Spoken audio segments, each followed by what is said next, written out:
Rake took one look and saw something was wrong, so he rushed into the room and told everyone to evacuate. But just as everyone had finished packing, a helicopter gunship suddenly appeared outside the window. He told everyone to get down. The armed men in the helicopter set up their gatling and started shooting at them. The glass of the whole building was shattered by the bullets. The people inside the building couldn't lift their heads due to the heavy bullets. After the helicopters finished shooting, they turned around and arrived at the top of the building, quickly landed and started their attack. Their purpose was clear. They wanted to cooperate with the ground forces to attack Rake and his group, and Rake recognized their intentions through the surveillance. So now they have to get to the basement car part before the terrorists do. It's their only chance of escape. Luckily, the process is going smoothly, but just as they were about to pull away, something happened. Mary's son, Sandro, suddenly pushed open the car door and ran out. Carl got out of the car and chased after him. The situation was so dire that they couldn't think about the two of them, so they started the car and started to run away. At the same time, the local police also rushed over. But before they could react, the police car was instantly stopped by Diani's men, who were waiting for them with machine guns. Passers-by were scared and fled in all directions. The police cars coming from the other direction were also attacked, because Diani had ambushed his men at every intersection to prevent anyone from escaping. Even the rooftop of the building had been assigned with gunners. The Swashington team was killed by the shells before they could get out of the car. Obviously, the other side has prepared for this revenge. At the same time, Rake and Nick's vehicle arrived at the exit, but Nick's car has just passed through. Suddenly, a car came out and blocked Rake's way. The gangster who got out of the car, he shot Rake's car with a heavy dose of gunfire. He told everyone to keep their heads down. He was going to drive back, but the enemy planted a bomb which exploded. Luckily, their cars have been modified and reinforced. On the other side, Sandro had already escaped to the outside. But the next moment, Kara, who was following behind, was stopped by Diani, who arrived and shot him. Carl tried to persuade Sandro to come back, or he would regret it. Diani told Sandro to come to his side. While Sandro is hesitating, Nick suddenly drives out of the basement. The gangster raises his bazooka and fires. Nick's car was instantly knocked over by the impact. Diani also took the opportunity to pull Sandro into her camp. Luckily, Nick wasn't hurt. He was rescued from the car by Carl. It was impossible to save Sandro, so the two of them had to shoot back and retreat quickly. Meanwhile, Rake in the garage is surrounded by gangsters. Seeing them approaching, Rake suddenly rushed out from the side with his gun raised. A fierce exchange of gunfire ensued. Rake shot a few people and then fought with his enemies. In the course of the duel, he switched on his opponent's explosives and blew them up. Just after killing the two men, Rake received a communication from Nick. They agreed to meet in the left wing of the ground floor. Rake immediately drove out of the garage, but the next second, a rocket flew towards him. The car next to him was blown up. Rake told Mary and her daughter to stay in the car, while he started to fight the gangsters outside. At the same time, a police helicopter flies overhead. The snipers on board quickly shot the two gunners on the roof one by one. Seeing this, Diani took the rocket launcher from his men and hit the tail rotor of the helicopter with a single shot. The whole helicopter lost power instantly and crashed to the ground. Rake realized that the helicopter was going to be their biggest threat, so he told Nick to go upstairs and shoot the helicopter down, while he shot and provided cover for them. The two men are soon locked in a firefight with the gangsters guarding the helicopter. Rake took the opportunity to retreat back into the building with his mother and daughter. Just as he reached the 57th floor, he came under heavy fire again. Rake immediately called Carl for backup. Nick was left alone to fight the gangsters, but Carl had just gone down one floor when he fought with the gangsters who came to support him.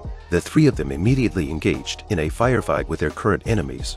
The situation was at a standstill for a while. At the last moment, a gangster jumped on him. Nick and the gangster both fell from the high building to the glass wall downstairs, instantly lost consciousness. At that moment, Rake was still fighting with the gangster, but he soon found Nick, who was slowly sliding down the stairs. So he immediately took care of the current enemy, then came upstairs and broke the glass and rushed out. He breaks the glass and grabs the frame.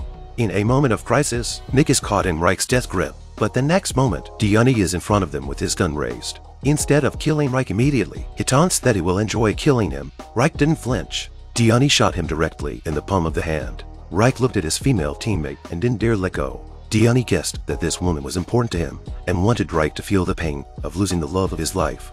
But just as Diani was about to shoot, Nick suddenly woke up and quickly shot the glass at Diani's feet. If the gun hadn't jammed, the show would have ended there. At this point, Rake couldn't hold on much longer. He threw Nick into the building with all his might. It hurt a little, but it saved his life. Then Rake told Nick to save the mother and daughter and stayed behind to deal with Ande. Just as Nick arrived, she saw a gangster preparing to attack the mother and daughter. She didn't hesitate to fire a bullet at them. He didn't do any damage, so she had to get in close. She got close to the enemy and shot him several times, killing him.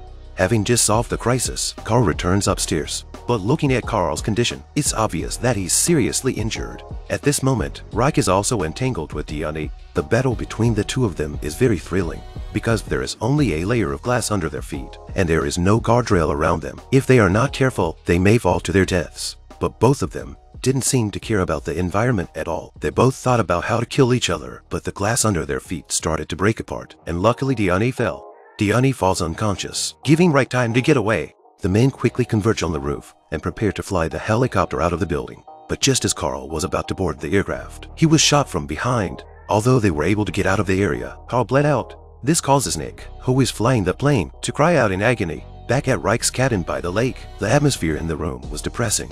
Carl's death hit Nick hard. She had grown up with her brother, but now that her only family member was dead, it was hard for her to accept. Rake couldn't stand the atmosphere either, so he went out to get some air, but he saw his ex-wife Mia, who had arrived. It's the first time they've seen each other in 5 years. Mary was very happy to see Mia, and they hugged each other tightly. The scene made Rake a little sad. Shortly after, Rake received a phone call from Ande. He couldn't stop thinking about the fact that Rake was still alive, and he wanted to get to know him. Rake told Ande to tell him where they were, and that he would come over and finish the job. Ande was quick to tell him.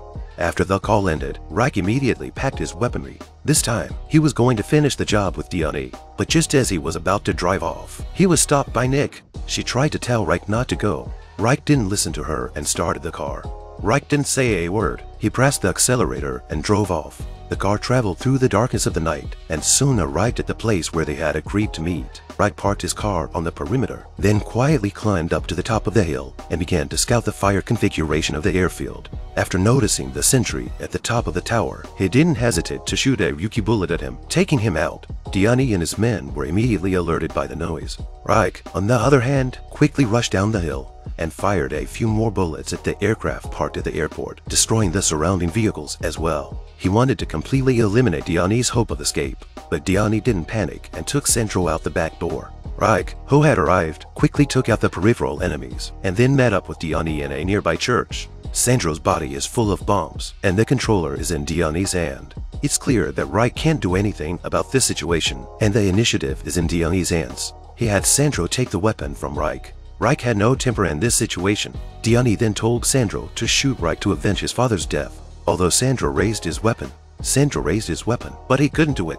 He may be an asshole, but this situation has made him realize the truth. When Sandro lowered his weapon, Ande raises her gun and prepares to do it herself. Next thing you know, Nick comes in with his gun up, and the balance of the situation is suddenly upset. But now Sandro is a hostage in the hands of the other side. Nick also had to put down his weapon.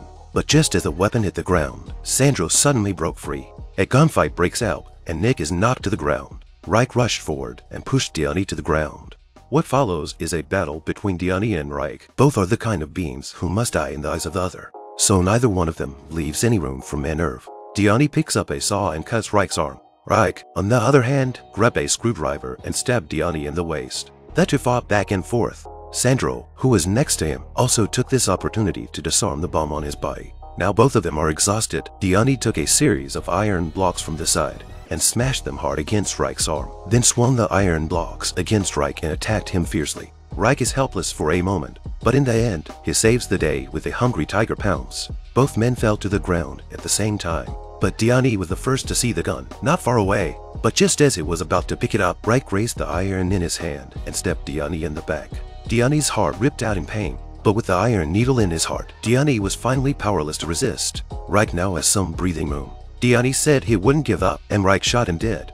And that's when it all came to an end. At the same time, the Swashington team stormed the church, and Rake and Nick were arrested. 3 months later, Rake recovered. He was taken to the middle of nowhere. There was a big man waiting for him, and it was none other than John, the man who had been looking for him. John told Rake that he could get him out of there, but only if Rake did another job for him. Rake says he can't do it without a team. He can't leave her behind. John knew he'd say that, so he brought Nick out with him. Their story isn't over yet.